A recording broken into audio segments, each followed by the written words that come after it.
Hello, and welcome to week 10 of Publicity Workshop. So again, checking in, we're almost there. Today we will be talking about our final project, and I'm excited to get started. So just a quick reminder, again, weekly quizzes, weekly quizzes, weekly quizzes. I've said this, at the end of every weekly lecture. It's super important. It's 15% of your final grade, but it also allows me to feel more confident that you've really connected with the text and you really are spending time with the details and the background of our course deliverable.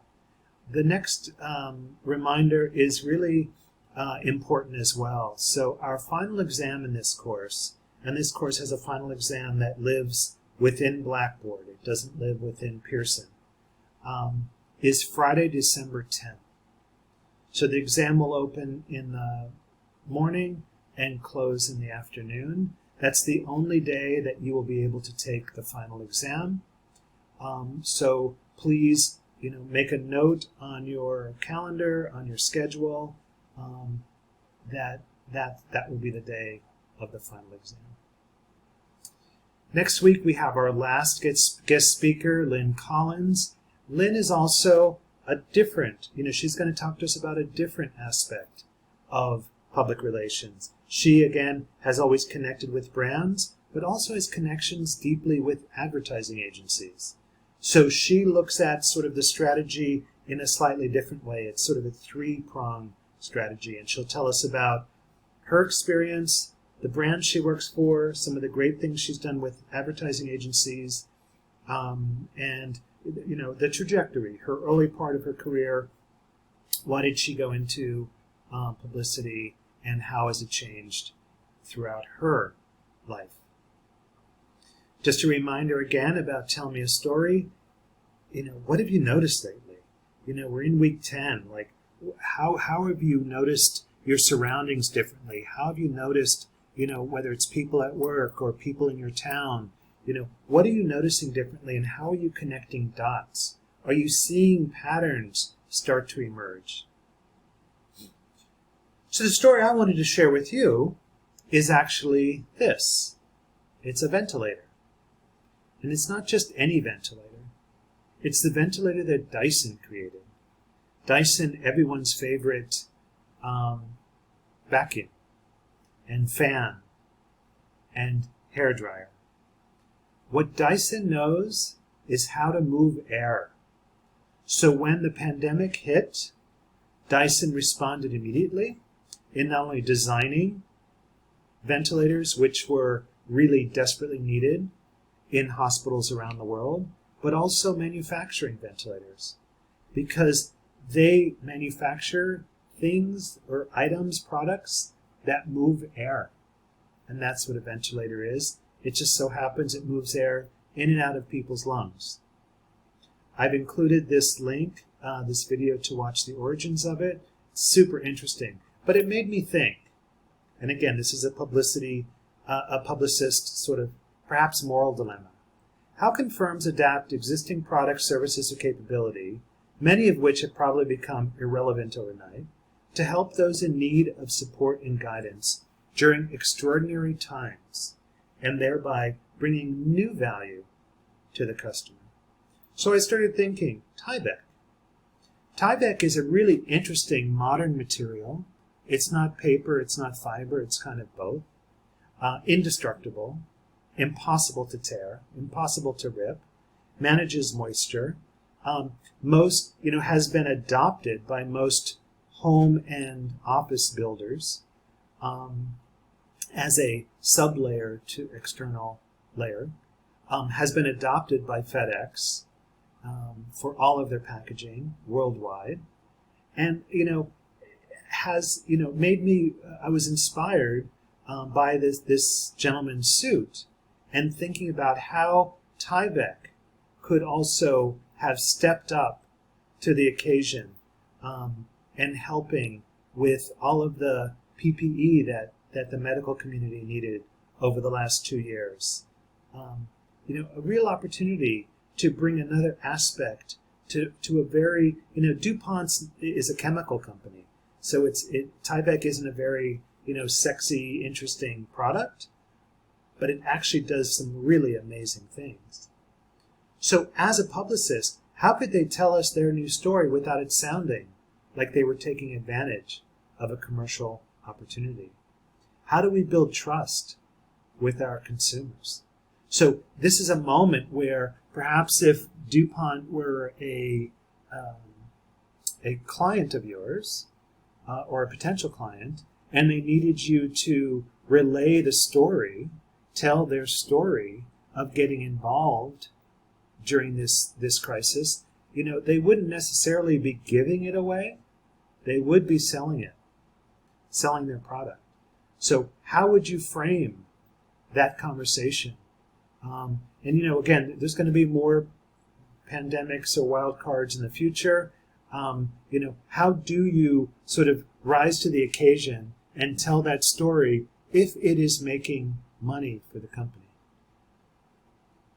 Our last assignment 3, becoming the publicist you want to be, is sort of the culmination of everything we've talked about throughout this whole semester. It's the final delivery of Project 1, Project 2, all coming together into a press kit. So let's give a little context. The daily life of the pioneers living on the frontier was filled with hard work and many duties surrounding daily by difficulties and constraints. As time went by, letters were sent, and with the invention of the photograph in 1839, photographs were exchanged from coast to coast. For the first time, brave pioneers and their families could see firsthand what before their minds could only imagine.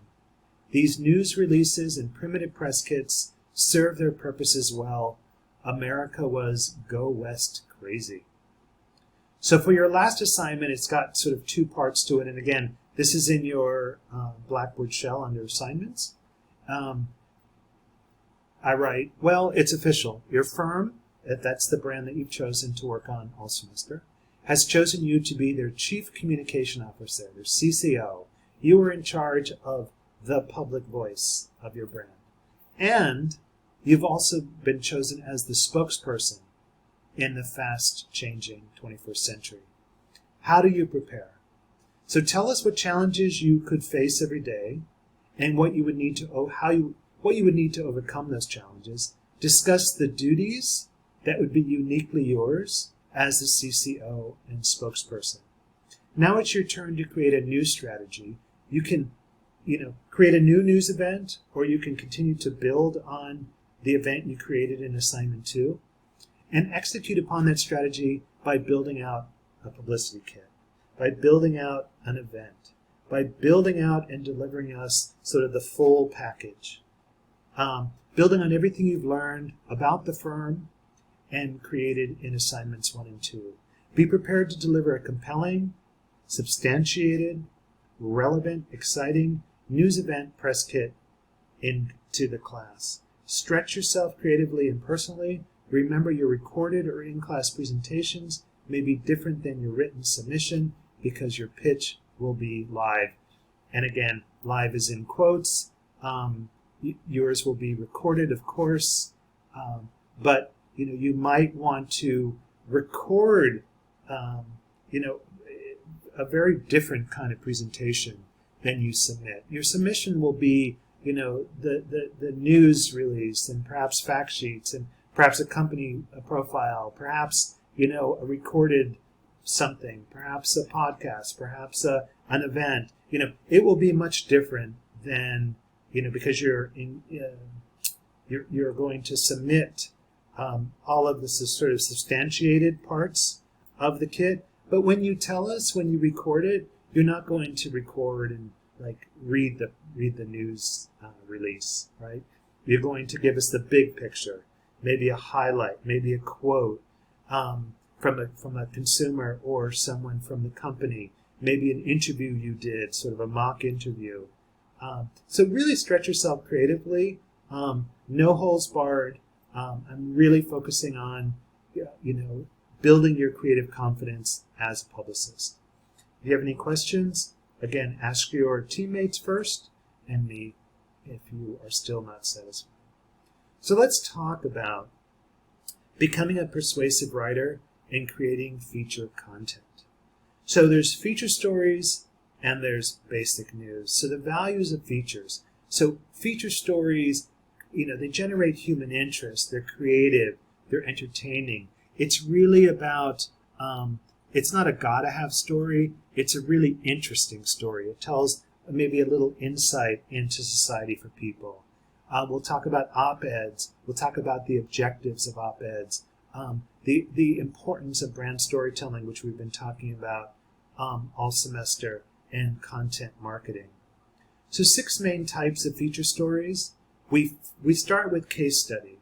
And case study's objective is to generate publicity for an existing product, to follow up on the launch of a new product, or to relate the success of a product or service. In this case, the image here is how Microsoft's blog featured how a Marine mom on duty in Afghanistan was able to celebrate Mother's Day with her 2 children through Microsoft's Skype service. So it's a way of presenting a platform, marketing the service, but really not a hard sell.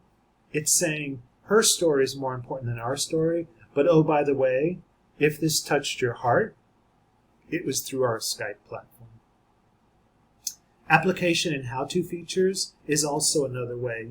Application stories it's similar to a case study that we just saw, but it focuses on how to use a product, a new use for a product, a forgotten use for a product, things like that. Benefits the consumers. It also gives you a chance as the writer to be a little more creative. Surveys and research studies. Surveys and polls are great. They can be very provocative. Waterpik, for example, the people who do the toothbrush and the Waterpik commissioned a research firm to do a sexy smile survey, right? Toothbrushes and cleaning, food from between your teeth is not terribly sexy. So how interesting to, sort of flip that on its ear and say the reason you use our products is so you can have a great smile, right? Personality profiles. Again, we love Rihanna. We love what she stands for. She and her brand, have become synonymous. She's a billion-dollar brand, billion-dollar personality.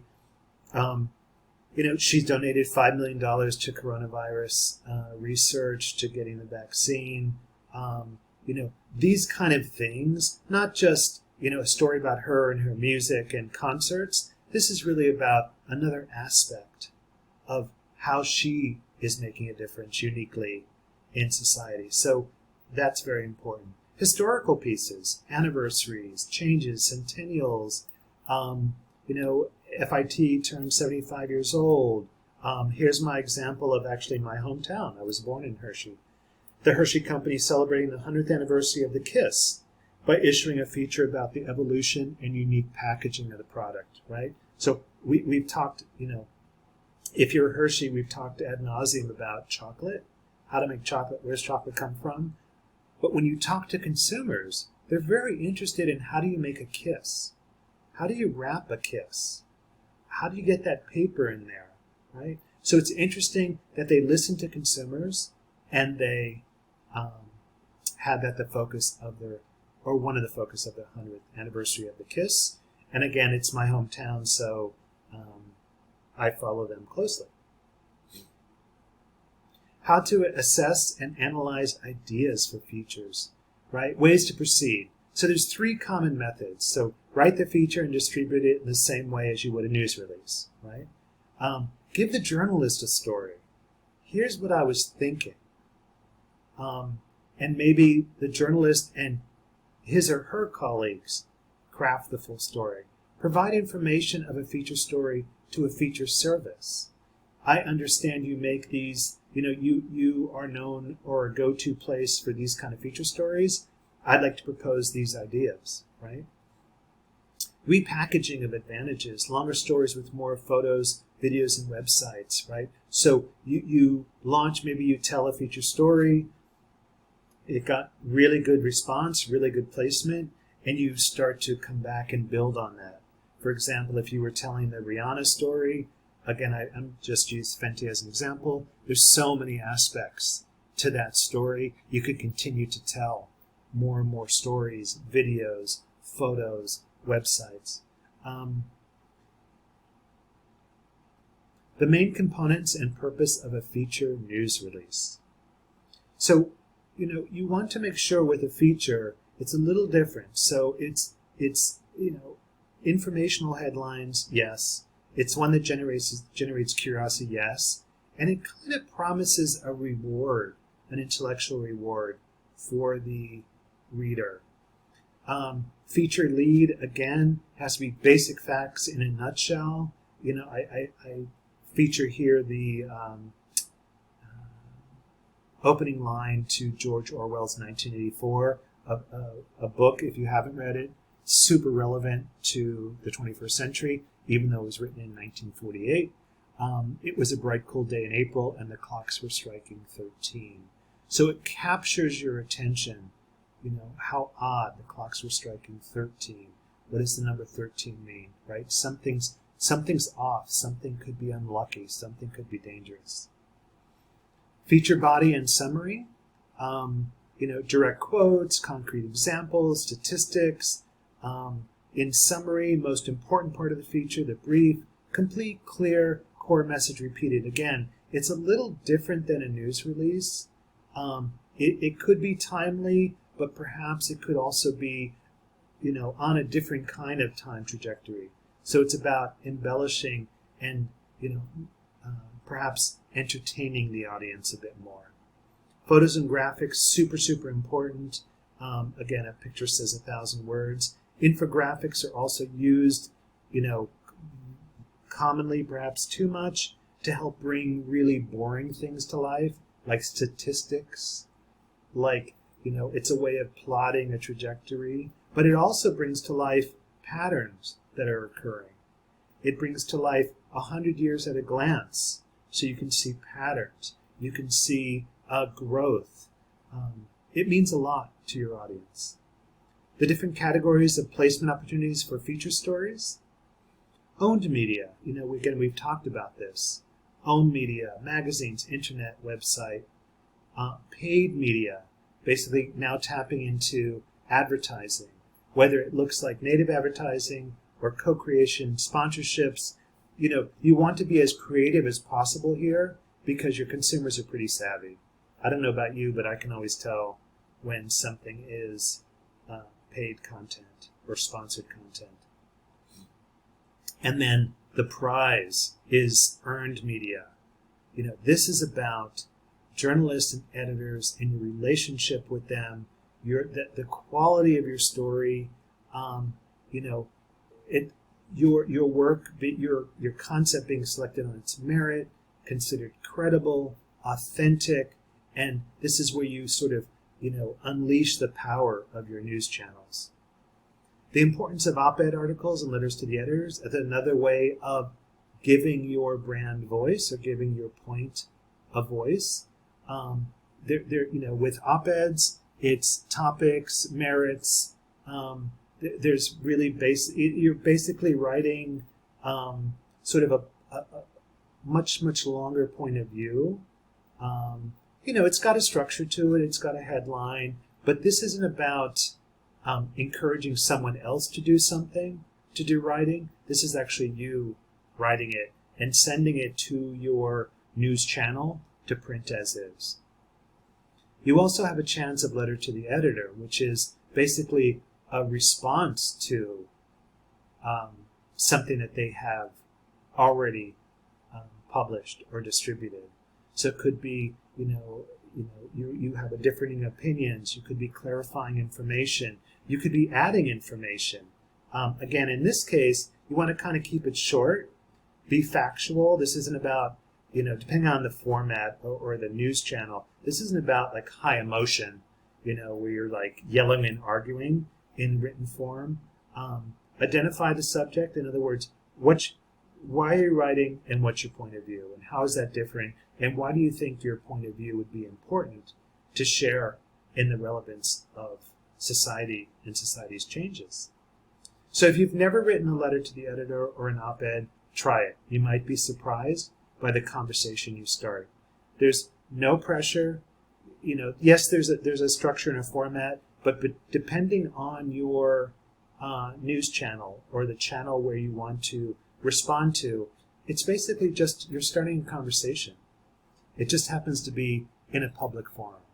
So know that your conversation won't be intimate with your channel, with the person who you're connected with at your channel. Your conversation will be with their thousands or millions of readers or listeners.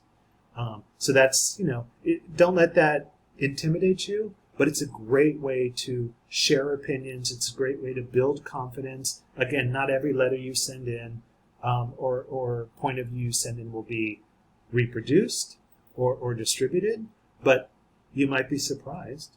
One might be, and you might start a dialogue that could really change the way you interact in the world of news.